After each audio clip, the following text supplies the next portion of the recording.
Hello. Ngayang lai. Lasakik tedi ngin to pana. Tupang piang man nuam ma maungi. Lam ka kopi yung tunpi pasian tung alungdam ko hang. Ong sa khom nungele.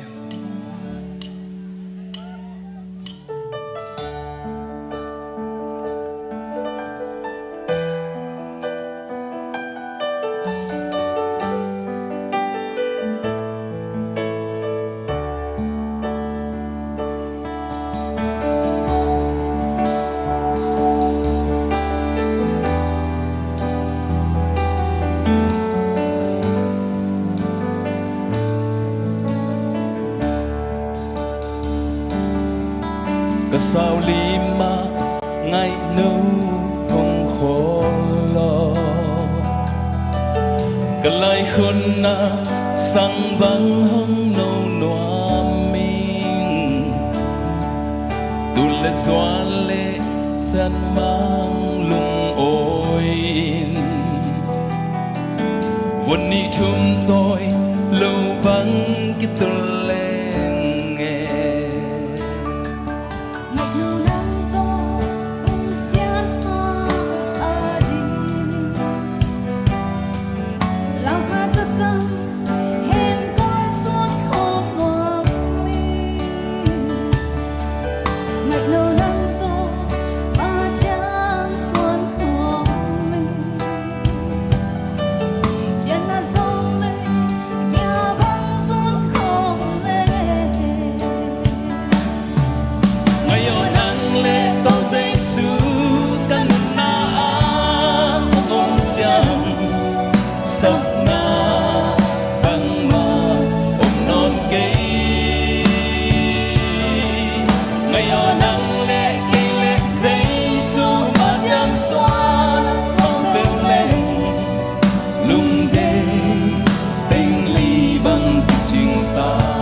sắc mê lòng dâng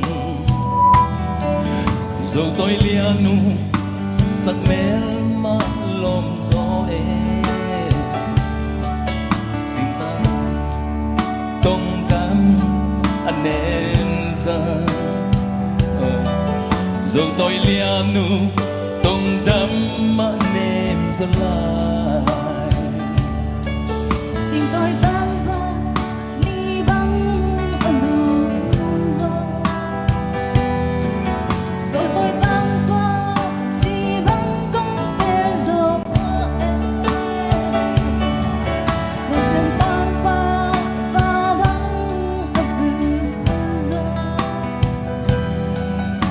xuân tăng qua hai bóng hồng ngà in đê mi phi biết biết sao đi em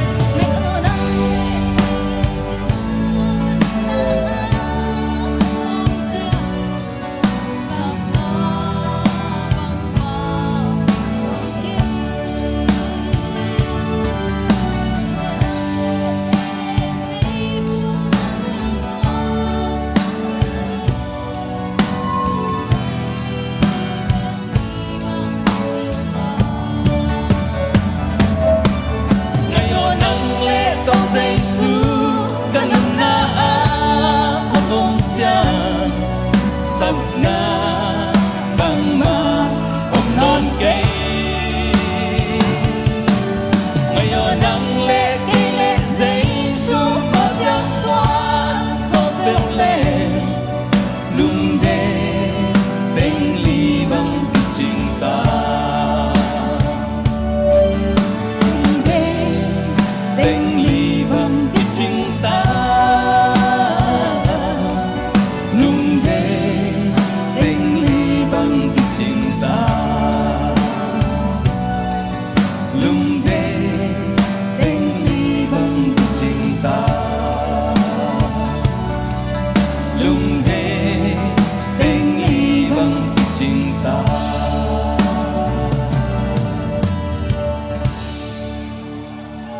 lung dam sakit pakai